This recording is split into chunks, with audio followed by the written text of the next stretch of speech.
साथ संगत, आज हम एक बहुत ही गहरे और महत्वपूर्ण प्रश्न पर विचार करने जा रहे हैं। मैं कौन हूँ? यह प्रश्न साधारण नहीं है, बल्कि यही प्रश्न मनुष्य को अंधकार से प्रकाश की ओर ले जाता है। जब तक इंसान इस प्रश्न से नहीं जुड़ता, तब तक केवल जीवन जीता है। लेकिन जब वह इस प्रश्न को समझने लगता है, तब जीवन को जानने लगता है। अक्सर हम अपने बारे में जो कहते हैं, वह बाहरी पहचान पर आधारित होता है। कोई कहता है मैं गरीब हूँ, मैं अमीर हूँ, मैं सफल हूँ, मैं असफल हूँ। कोई कहता है मैं दुखी हूँ, मैं खुश हूँ, मैं थका हूँ, मैं परेशान हूँ। साथ संगत, यह सब बातें शरीर, मन और परिस्थितियों से जुड़ी होती है। लेकिन क्या यही हमारा असली स्वरूप है? निरंकारी विचार कहता है नहीं।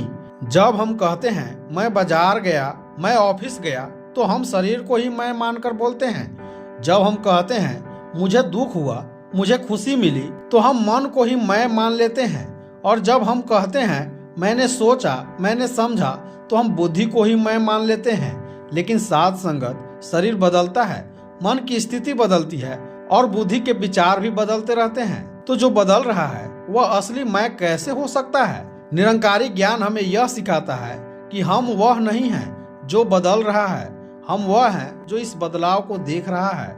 हम वह चेतना है जो शरीर, मन और बुद्धि को जान रही है।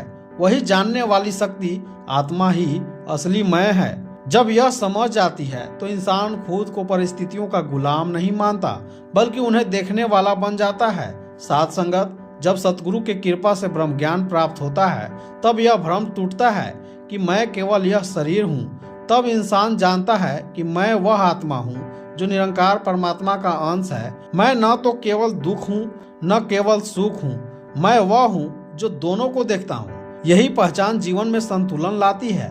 जब इंसान अपने असली मैं को जान लेता है, तो उसके जीवन में बहुत से परिवर्तन अपने आप आने लगते हैं। जैसे वह अपमान में टूटता नहीं, वह प्रशंसा में अहंकार नहीं करता, वह दुख में डूबता नहीं, वह सुख में बहता नहीं, क्योंकि उसे पता होता है ये सब तो जीवन की परिस्थितियां हैं, मैं उनसे ऊपर हूँ। निरंकारी विचार यह भी कहता है, जब कोई सच्चे मन से पूछता है मैं कौन हूँ, मेरे होने का उद्देश्य क्या है, तो यही प्रश्न आत्मबोध का द्वार खोलता है।